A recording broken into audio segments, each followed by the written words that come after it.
আসসালামু আলাইকুম ফ্রেন্ডস। তো দেখতেই পাচ্ছেন আজকের ভিডিওটি অনেক স্পেশাল হতে যাচ্ছে ভিউয়ার্স।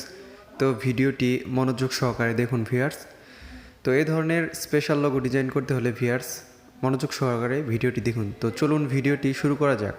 তো প্রথমে আমাদের পিক্সেল ল্যাব অ্যাপসটি ওপেন করে নিতে হবে ভিউয়ার্স। এখান থেকে আমরা সব কিছু ক্লিয়ার করে নেব।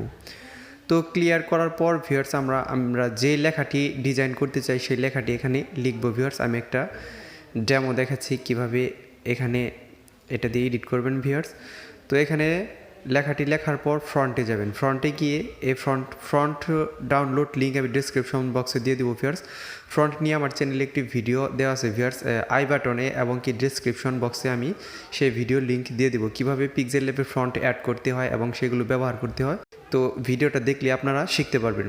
তো এই পিএনজি ফাইলগুলো আমি ডেসক্রিপশন বক্সে সরাসরি গুগল ড্রাইভ লিঙ্ক দিয়ে দেবো, আপনারা সেখান থেকে সরাসরি ডাউনলোড করতে পারবেন ভিউয়ার্স। তো আরও পিএনজি আমি অ্যাড করবো ভিউয়ার্স লেখাটিকে সুন্দর করে ফুটিয়ে তোলার জন্য, অর্থাৎ লেখাটিকে আকর্ষণীয় করে তোলার জন্য ভিউয়ার্স পিএনজি ফাইলগুলো ব্যবহার করবেন।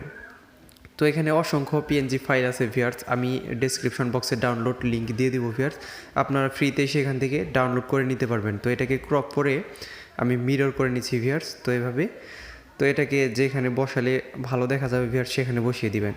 তো জাস্ট আমি দেখাচ্ছি যে একটা ডেমো ডিজাইন ভিউয়ার্স, আপনারা আপনাদের মনের মতো করে ডিজাইনটি করবেন, অর্থাৎ আপনাদের যেখানে ভালো লাগে আপনারা সেখানে বসাবেন, যে ধরনের নাম ডিজাইন করতে চান সেই ধরনের নাম লিখবেন। তো ভিউয়ার্স এভাবে বসানোর পর আমি এগুলোকে লক করে নিচ্ছি ভিউয়ার্স যাতে নড়াচড়া না করতে পারে। তো এখন আমি আরেকটা টেক্সট অ্যাড করি, দেখেন ভিউয়ার্স এখানে আমি লিখে দিব, অন্য একটি টেক্সট লিখে দিই দেখেন। তো যেহেতু এগুলো হচ্ছে মনের একটি আবেগ মেশানো ডিজাইন, তো এই জন্য আপনারা মনের মতো করে ডিজাইনটি করবেন ভিউয়ার্স। তো লেখাটি অ্যাড করার পর ভিউয়ার্স আমি ওকে দিয়ে দিচ্ছি ভিউয়ার্স। তো এখন এটা আমি এই ডিজাইনের নিচে বসিয়ে দিব ভিউয়ার্স। প্রত্যেকটার কালার দিতে হবে ভিউয়ার্স, কালার একইভাবে কালার দিতে হয়। আমি আরেকটি পিএনজি অ্যাড করে নিচ্ছি ভিউয়ার্স, দেখেন কীভাবে অ্যাড করতে হয়। তো সব পিএনজি একইভাবে অ্যাড করতে হয় ভিউয়ার্স, এই জন্য একটা পিএনজি অ্যাড করা শিখলে অপরটা আপনি নিজে নিজেই পারবেন। এই জন্য ভিডিওটি মনোযোগ সহকারে দেখুন ভিউয়ার্স, একবার যদি না বুঝতে পারেন পুনরায় আবার দেখুন তাহলে ক্লিয়ার হয়ে যাবে। আমার ভিডিওগুলো অনেক ইউনিক হয় ভিউয়ার্স, আমি সুন্দর করে বুঝিয়ে দিই কীভাবে এডিট করতে হয়। তো আপনারা প্রফেশনাল এডিট করতে চাইলে ভিউয়ার্স আমার ভিডিওগুলো, আমার চ্যানেলে অনেকগুলো লোগো ডিজাইন নিয়ে ভিডিও করা আছে, সেগুলো দেখতে পারেন। তো এইভাবে পিএনজিগুলো অ্যাড করবেন।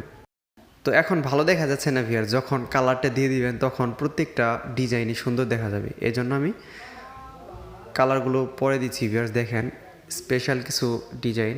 তো এখন আমি কালার দিব ভিউয়ার্স, কালার অপশনে গিয়ে এই যে কালার অপশন গ্রেডিয়েন্ট কালারের থেকে আপনার এক্সট্রাভাবে যে কালারগুলো আছে সেগুলো একটা একটা করে দিয়ে দেন। এইভাবে শুধুমাত্র সরেয়ার কালার দিলাম, তারপরে অন্তস্থ র এর কালার দিব ভিউয়ার্স। এইভাবে কার্সর সরিয়ে সরিয়ে, অর্থাৎ আপনার এটা সরিয়ে সরিয়ে আপনি প্রত্যেকটা অক্ষরের কালার দিয়ে দিবেন।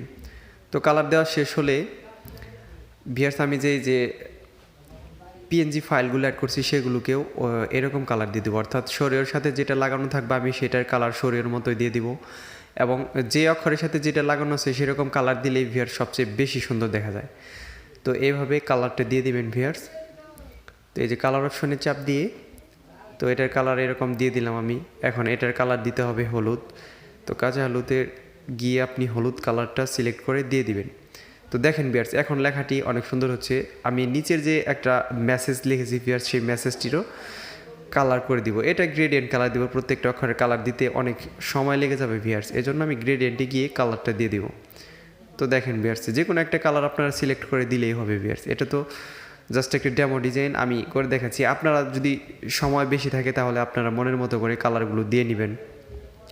তো এখন ট্রান্সপ্যারেন্টে গিয়ে শেয়ার অপশনে গিয়ে এখানে হাই রেজুলেশন করে সেভ দিয়ে দিবেন ভিউয়ার্স। তারপর চলে যাবেন ক্রোম ব্রাউজারে গিয়ে সার্চ করবেন। এখানে আমি রোটেট অপশন চালু করে নিচ্ছি ভিউয়ার্স যাতে আপনারা বুঝতে পারেন, রোটেট অপশন চালু করে নেবেন ভিউয়ার্স। তো ফটোপিয়া লিখে সার্চ করবেন, তারপর যে প্রথম যে ওয়েবসাইট www.photopia.com সেখানে ক্লিক করবেন। ওপেন ফ্রম কম্পিউটারে ক্লিক করে ফাইলে গিয়ে আমি একটা পিএসডি ফাইল এখানে ডাউনলোড করে রেখেছি ভিউয়ার্স। আমি পিএসডি ফাইলটি ডাউনলোড লিঙ্ক ডেসক্রিপশন বক্সে দিয়ে দিব, শুধু আপনারা ডাউনলোড করবেন ভিউয়ার্স, আর কিছু করা দরকার নেই। তো এখানে লেয়ার অপশনে ক্লিক করে যেই লেখাটির মধ্যে আছে সেই লেখাটিতে ক্লিক করবেন, তারপর স্মার্ট অবজেক্ট চালু করে দিবেন। তো ভিউয়ার্স ভিডিওটি ভালোভাবে দেখুন, এখানে গুরুত্বপূর্ণ কিছু বিষয় আছে। তো এইভাবে আপনার যে পিক্সেল ল্যাব দিয়ে যে লেখাটি ডিজাইন করলেন সেই লেখাটি এখানে অ্যাড করবেন। অ্যাড করার পর ভিউয়ার্স এই যে ডটগুলো দেখতে পাচ্ছেন, এখানে টান দিয়ে এই সাদা এইটুকুর মধ্যে বসিয়ে দেবেন, লেয়ারটুকুর মধ্যে আপনার লেখাটি বসিয়ে দেবেন, যাতে আপনার লেখাটি সাদা লেয়ারের বাইরে না যায়। তো আকাশ যে লেখাটি আছে সেইটার মধ্যে কার্সর নিয়ে ডিলিট অপশনে ক্লিক করে ডিলিট করে দিবেন। এখন দেখেন, এখন ফাইলে গিয়ে স্মার্ট অবজেক্ট ওপেন করে দিবেন, তারপরে যে এখানে ক্লিক করলেই দেখেন আপনার ডিজাইনটি হয়ে গেছে ভিউয়ার্স। আমি ঝুম করে দেখাচ্ছি, দেখেন। এখন ফাইলে গিয়ে এক্সপোর্ট অ্যাসে ক্লিক করবেন, এই যে এক্সপোর্ট অ্যাস জেপিজিতে ক্লিক করবেন, তারপর সেভ দিয়ে দিবেন। সেভ দেওয়ার পর হয়তো একটা অ্যাড্রেস আসতে পারে ভিউয়ার্স। তো ভিউয়ার্স ভিডিওটি ভালো লাগলে দয়া করে আমার চ্যানেলটি সাবস্ক্রাইব করবেন এবং পাশে থাকা বেল আইকনটি চালু করে দিবেন। ধন্যবাদ সবাইকে ভিউয়ার্স।